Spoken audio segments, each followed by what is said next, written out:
everybody. My name is Peter Johansen. I am the project manager of the Nordic Asian Venture Alliance, and our job is to attract East Asian venture capital to the new Nordic region, to the Nordic and Baltic tech ecosystem. So Japanese, Korean, and Chinese VCs and LPs to the Nordic ecosystem. Now, the reason why we do this is because we're seeing a massive influx of East Asian venture capital to the Nordics right now during the last 10 years. So what I'll be touching upon today and now is, why are they doing this? Why are they looking to the Nordics in particular? Who are the investors? And how can you as a startup and as a venture capitalist access these funding mechanisms? So first of all, let's take a look at what exactly is happening. And as you can see, we have gathered, here we have the Japanese investments to the new Nordics, so the 5 Nordic countries and the 3 Baltic countries since 2013. And as you can see, in 2013 it started in the modest with Supercell being invested into by SoftBank. And since then, things have been going rapidly forward, especially in 2017. In 2019, we hit a record of 23 investments from Japan. This again happened in 2021. We had a small descent during the COVID period, but nothing much. And actually we can see now that Lithuania is also sneaking itself in, the green color coming in, that they are also now part of it. But otherwise, perhaps importantly is that we have Estonia being one of the record holders in gathering Japanese investments, at least compared to the size of the country. Finland and Sweden doing very well as well. Denmark and Norway not quite so well. So why are the Japanese and also the Koreans and Chinese looking towards the Nordics? Well, the reason is that we actually have a kick-ass ecosystem in the Nordics, and they are starting to understand that. In fact, the Nordics are the unicorn factory of not just Europe, but also in many ways the world. We have the highest number of unicorns per capita outside Silicon Valley and Israel. And we've actually taken data from the Atomica report and gathered or collected all the unicorns from the 8 countries. And here you can see on the graph that we have the second highest number of unicorns in Europe. Only the UK has more, but they have twice the population as we have. So that is one reason that the Japanese and the others are looking towards the Nordics. Here you can see we have gathered the 41, we're having a rapid increase in number of unicorns coming to, we're experiencing in the Nordics. So the second reason why East Asian venture capitals are looking towards the Nordics is that we are top ranking in most global indexes. For whatever it's worth, it gives the Nordics a very strong reputation in a number of areas, be it within transparency, sustainability, entrepreneurship, innovation, ease of doing business, SDG readiness, livability, happiness, whatever.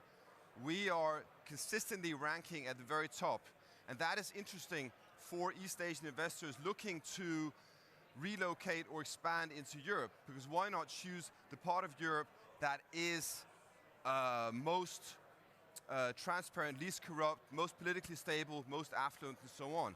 That's why many of them prefer having the Nordics as the first touch base in Europe. Finally, the Nordics have a very strong reputation within sustainability, circularity, and green transition. We are famous across the world, and especially in Asia, for being front runners within this area. And that also, by extension, reflects on our startups that have solutions that are perfect for this green transition, and which are in very high demand if we look towards what East Asian investors are investing into. So that was the why.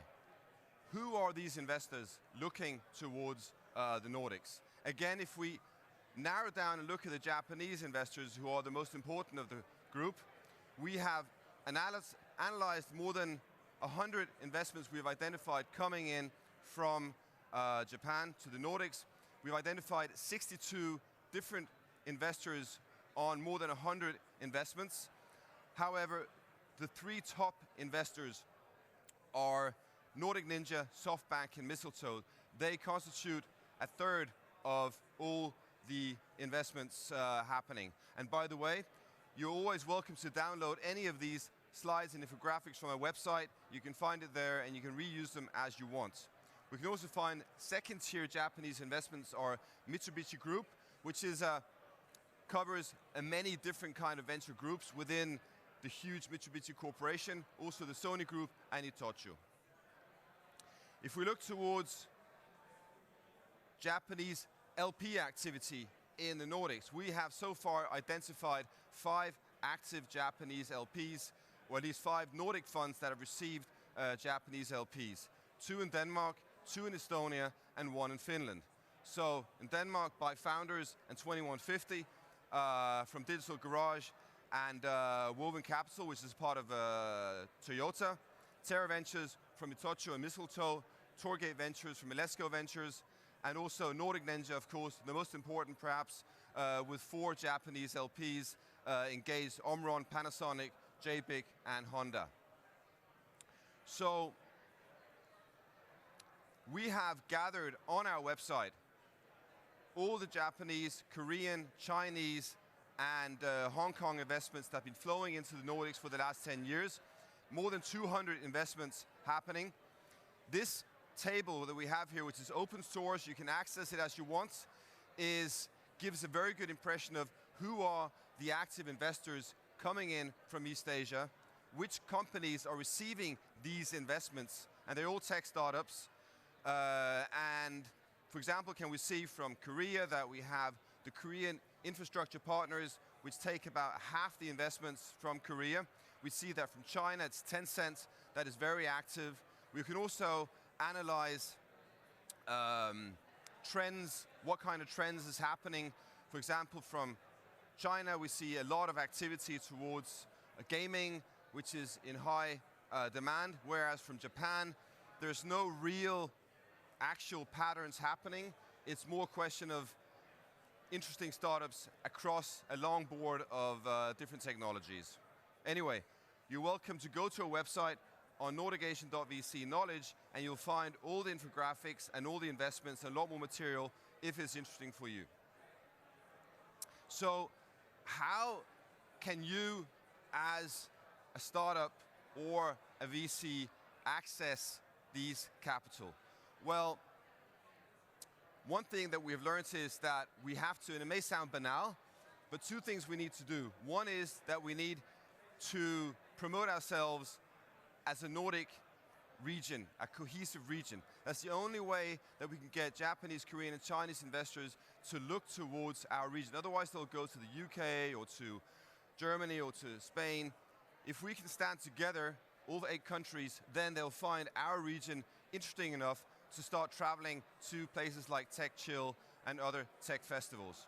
Second thing is, we need to communicate with them in their own language, which also may seem like a banal thing, yet nonetheless, this has not really happened before. So for this reason, we are now launching a platform, the Nordic Asian Venture Platform, where startups, free of charge, can present themselves, be showcased towards an East Asian community. We are funded philanthropically by the Danish Industry Foundation, so therefore we can keep it so far free of charge. So the purpose of this, and we want to collect 160 to 200 really cool Nordic and Baltic startups to be presented in 4 different languages. So in English, in Japanese, in Korean, and Mandarin language, to be presented in a structured way, in a uniform way, so that we can provide a deal flow for East Asian investors to look at what's happening here. So the purpose of this is dual. One is to attract direct investments into these particular startups. And the second one, which is probably just as important, is to present the Nordic region as a uniform whole, a place which has really great, cool startups that has high relevance for East Asian stakeholders. So basically, right now we have 60 companies on board. We're going for 200 companies, and it's easy to sign up. Of course, we do require a certain level of maturity from these companies, because very immature companies do not have a relevance for East Asian companies. Anyway, what we do is, here's an example of a Danish food tech company called Next Food. We present all startups in a uniform manner, in the sense that we have at the very top structured information, equal for all. And then we move on to presenting the problem, the solution, the team, international experience, customer focus, unique selling point, and Asia focus. So what we do is, often startups have difficulty in presenting their product in a way that everybody understands, at least me. So therefore we rewrite the narrative of this startup in a way that's easily understood and easily structured. Of course, all the startups have a say in what they want and what not. They can always change things, but we rewrite this narrative and present it to the audience. At the end of each presentation, each startup, there is there's a contact form where stakeholders can contact the company. It goes via us, so we can avoid any spam.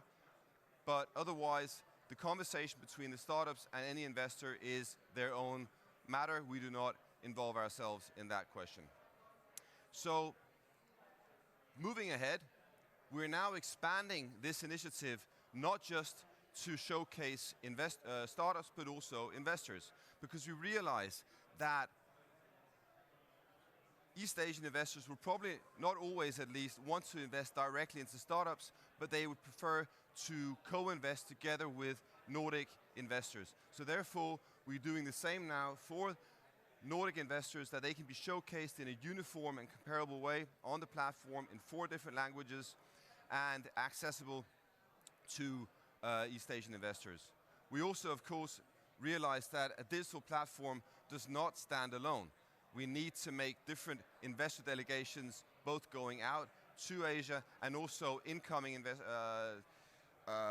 delegations from Asia to Nordic tech festivals like TechChill, like Latitude, like Slush, and so on.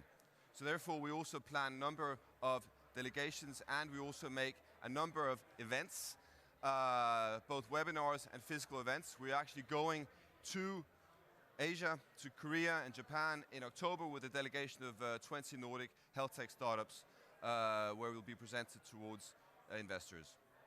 So our next stop on the road is Latitude 59, where we'll have a booth in the Japanese section.